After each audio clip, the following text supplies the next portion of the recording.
So first Embassy Group, and then we have noticed Prestige pushing their boundaries, pushing the demographics to create a presence in national level. So when are we going to see Brigade Group pushing the demographics, entering into the western or the northern markets? What are the plans on those front? And also, we have noticed that you have launched in Gift City. How was the experience behind the launch of the project in Gift City, and what kind of traction have you gained? So I'll just talk about our expansion plans. Yeah. Actually, we are already present in multiple markets. Yes, they're predominantly South Indian markets. So Bangalore, Chennai, Hyderabad, Mysore, Kochi. We've done one-off projects in smaller cities as well.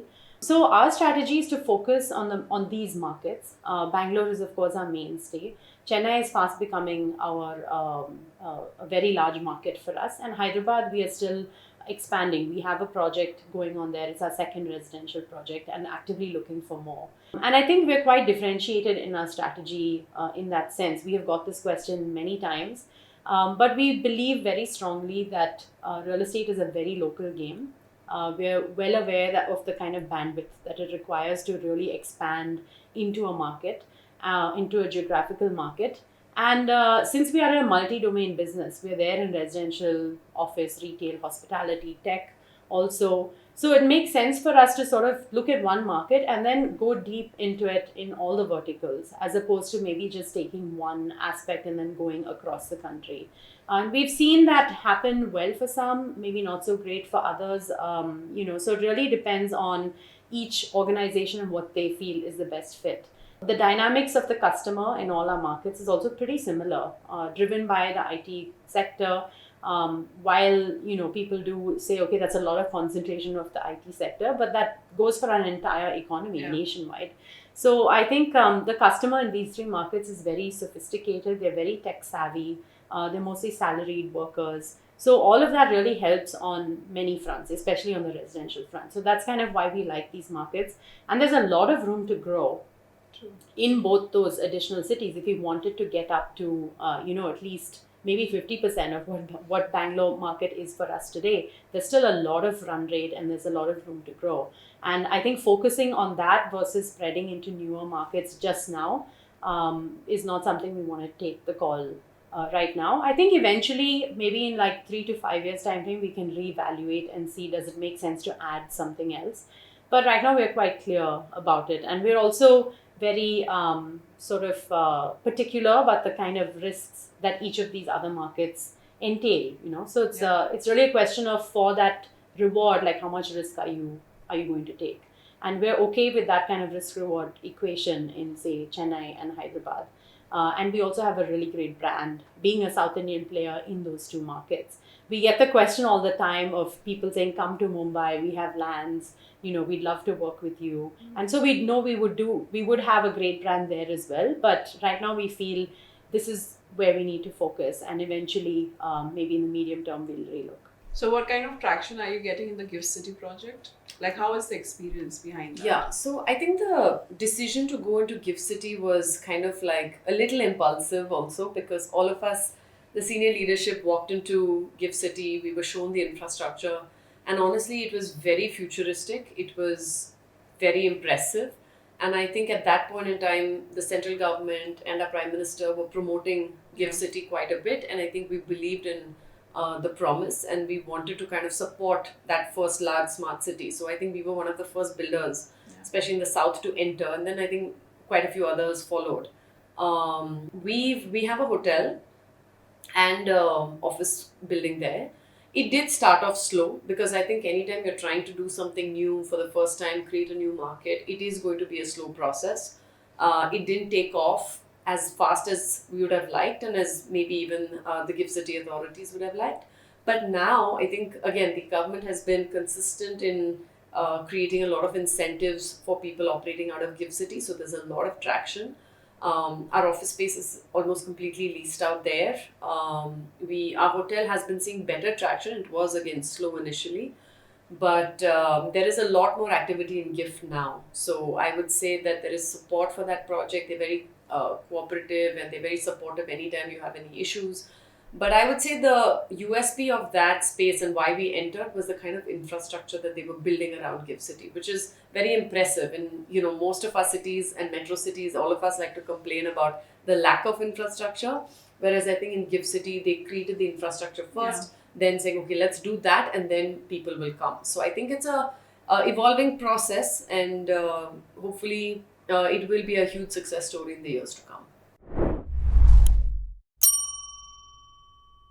Let's talk about Brigade Reap. You have 50 plus startups under Brigade Reap. What are the 3 startups, if you have to point out, which surprised you recently because the kind of market traction it has got?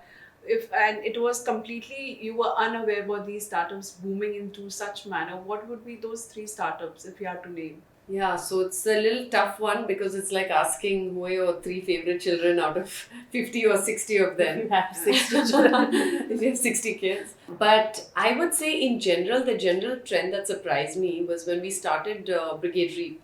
I thought it would be a lot of tech for the real estate space, like construction technology, for the sites, for development, for actual construction. But I think the biggest surprise overall for me has been that almost 40% of our startups are in the sustainability space. So they all have solutions on how to build in a more responsible manner. And I would say that the traction that those startups in the clean tech space have seen is what has surprised me a lot, because they've been able to provide solutions at a very affordable rate, almost on a SaaS-based model. So it's like subscribe for clean air and we'll give you clean air. Subscribe for water monitoring and we'll give you water monitoring. And there have been 3 startups, just to name them, for instance, which have seen very good traction. One is WeGot, which is a water monitoring solution. And just by putting sensors, in every water outlet in an apartment, for instance, so if there's a kitchen at the kitchen sink in a bathroom, they've been able to save billions of liters of water just by measuring how much of water is being utilized. Right. So the impact that you have in developments and housing communities is massive. A second one, for instance, is, say, Clareco. So during COVID, they were the hot, I would say they were the flavor of the month or the flavor of the year, because everybody wanted clean air. So I was wondering how they would survive post the pandemic, So during the pandemic, there was the fear psychosis of, hey, should we enter a mall? Should we enter an office building? It's enclosed. What about the quality of air?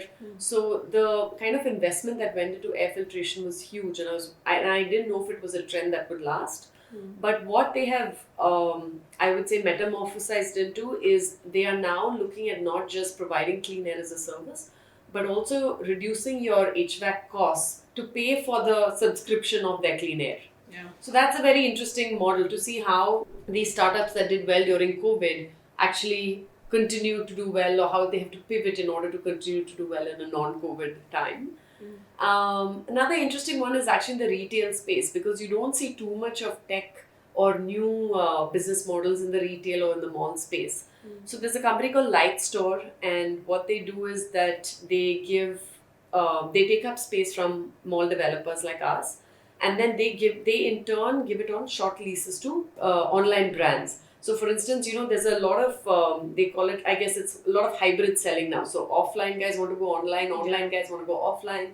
So what they do is they give a space to the online brands that want to test out how their brand will do in the offline space. And they have a lot of sensors and gamification to see, and also they can redesign the store in like 48 hours.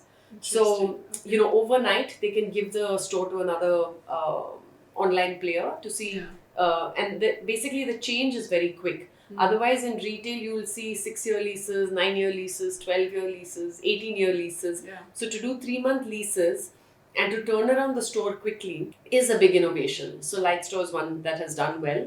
And again, I was wondering how they would scale up, but they've really received a very good traction. So the recent news of broker network being write off, right? Now the Proptech companies are being bit of more on the edge because of the investors, how they would look upon Proptech companies for fundraising. What's your take on that? See, I think the basic principles in any tech company has to be scalability and sustainability. Like unit economics is important, and I think that's what people are realizing. You have to have a solid grounding and a foundation, at some point you need to have a path to make money. Yeah. You know, if that is not there, then obviously it becomes harder to, it becomes hard to sell. Of course, there are a lot of the unicorns that you see, the kind of growth traction that they've had. Initially, I think the focus of investors is, hey, how do I get more eyeballs? How do I scale up? Profitability is not the main focus. But eventually, if you really want to become a lasting institution, then you need to sort of have unit economics. Yeah. And you cannot just rely on valuation. Yes, of course, you can be a unicorn and all that, but there is also a fall from grace if you are not able to show unit economics eventually, or you don't have a path to it. So at Reap, what we do is we try to stick to a few basic principles. One is we ask startups about their product or their solution, and then try to see how it can be from a nice to have to a must have. Yeah. So how can you make your product or solution a must have? The second is, of course, how do you scale up? How do you have the back-end technology to scale up? And the third is, of course, how do you work towards profitability? How do you have, what is your unit economics, and how do you work to be profitable? We work with a lot of them to see if they can get into a SaaS-based model, because that seems to be a model which can get a lot of traction and where you can get repeat customers, customer acquisition becomes cheaper. Yeah. So those are the kind of things we try to focus on.